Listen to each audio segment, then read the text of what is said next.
warahmatullahi wabarakatuh. Perkenalkan, nama saya Berliana Anggraeni dengan NIM 2020143 dari kelas 5E.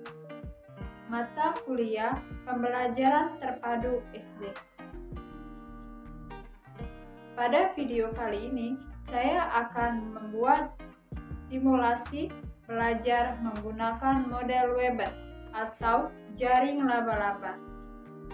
Langsung saja simak video berikut ini.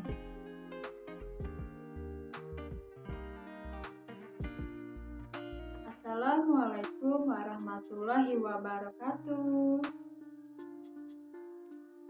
Selamat pagi semuanya.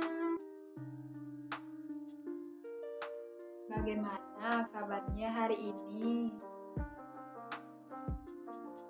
Alhamdulillah ya kalau baik semua. Semoga kalian selalu diberikan kesehatan.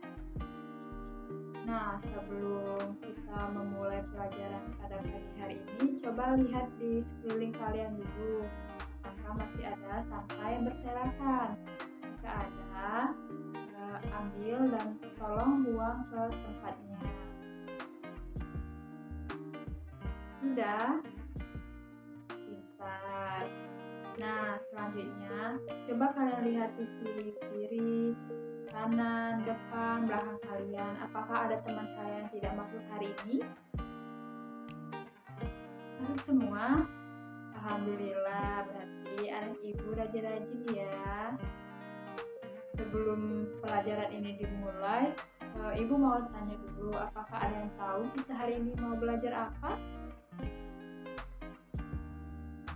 Tidak ada yang tahu.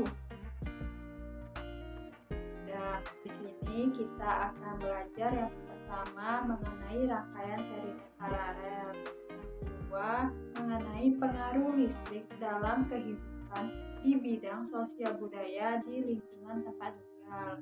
Yang ketiga yaitu kita akan membuat rangkaian seri dan paralel. Nah, dari ketiga tersebut kalian mau pelajari yang mana dulu? Rangkaian seri dan paralel dulu ya. Kalau begitu. Nah, di sini ibu mempunyai media yang bernama pop-up book. Nah, media ini berisi rangkaian seri dan rangkaian paralel. Nah, ini media ini membantu ibu untuk menjelaskan rangkaian seri dan Nah, yang pertama yaitu ada rangkaian seri.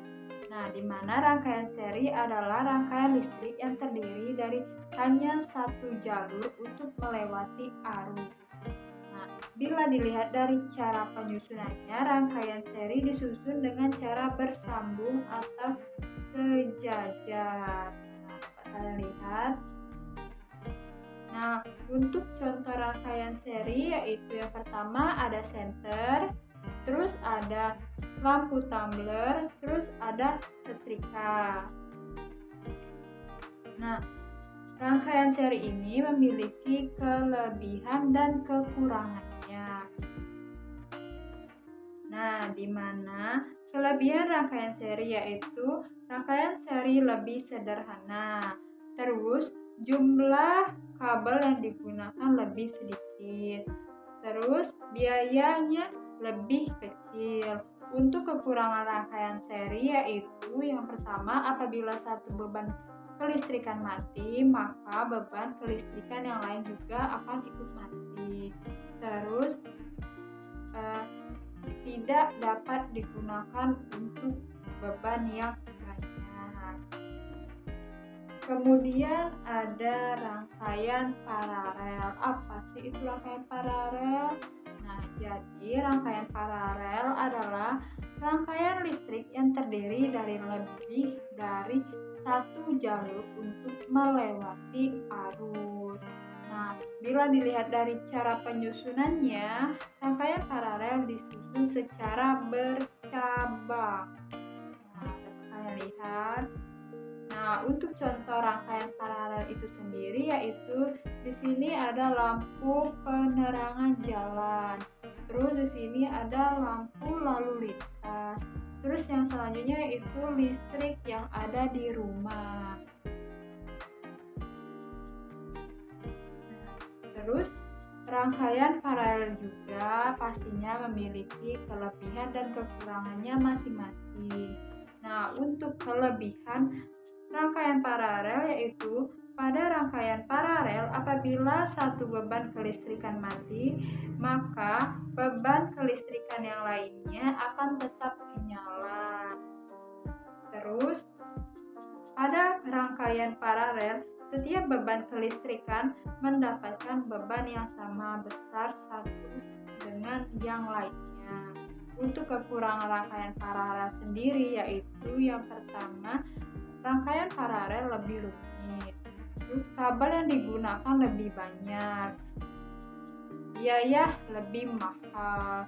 Dan yang terakhir, lebih sulit dalam menemukan kerusakan karena harus melakukan pengecekan satu persatu.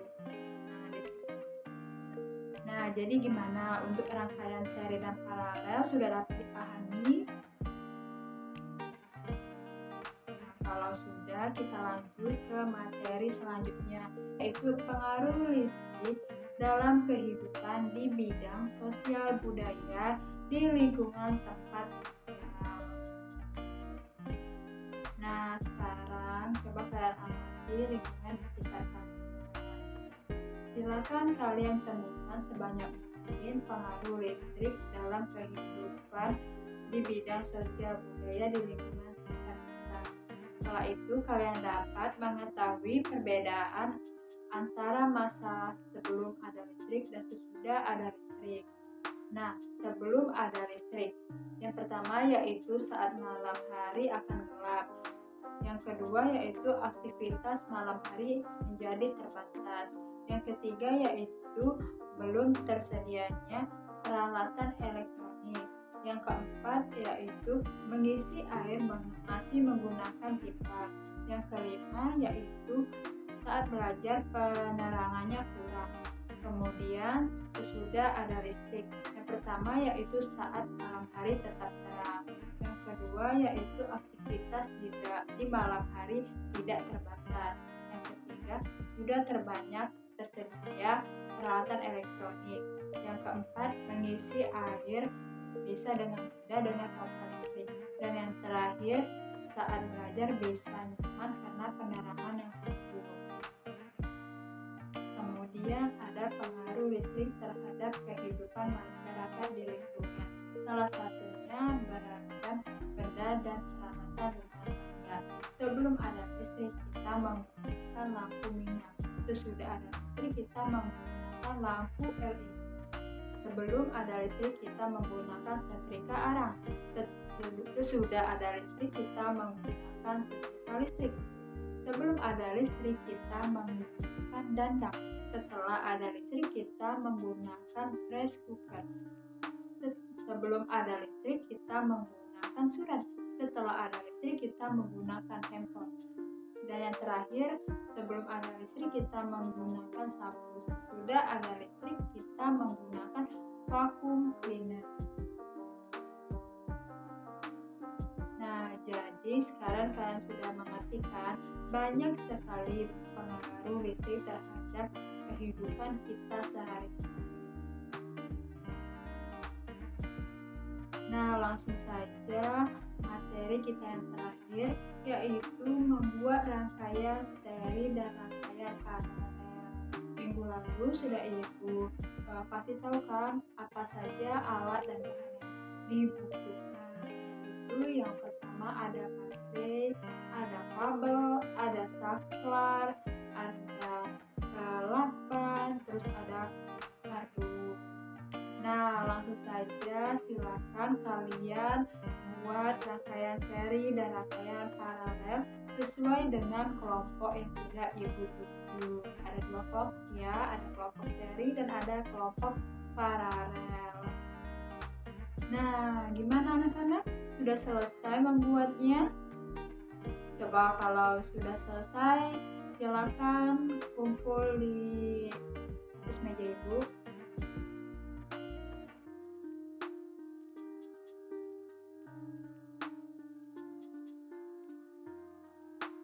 Nah, ini untuk rangkaian seri dan ini untuk rangkaian paralel. Nah, satu-satu ya. Yang pertama untuk kelompok 1 ada rangkaian seri. Nah, di sini dapat kalian lihat bahwa di sini ada baterai, terus ada lampu, ada kabel, dan ada saklar. Nah, untuk penyusunannya sudah sesuai ya, seperti rangkaian seri. Sekarang coba kita hidupin ya. Nah, dapat kalian lihat bahwa lampu tersebut menyala, berarti kelompok 1 sudah berhasil membuat rangkaian seri.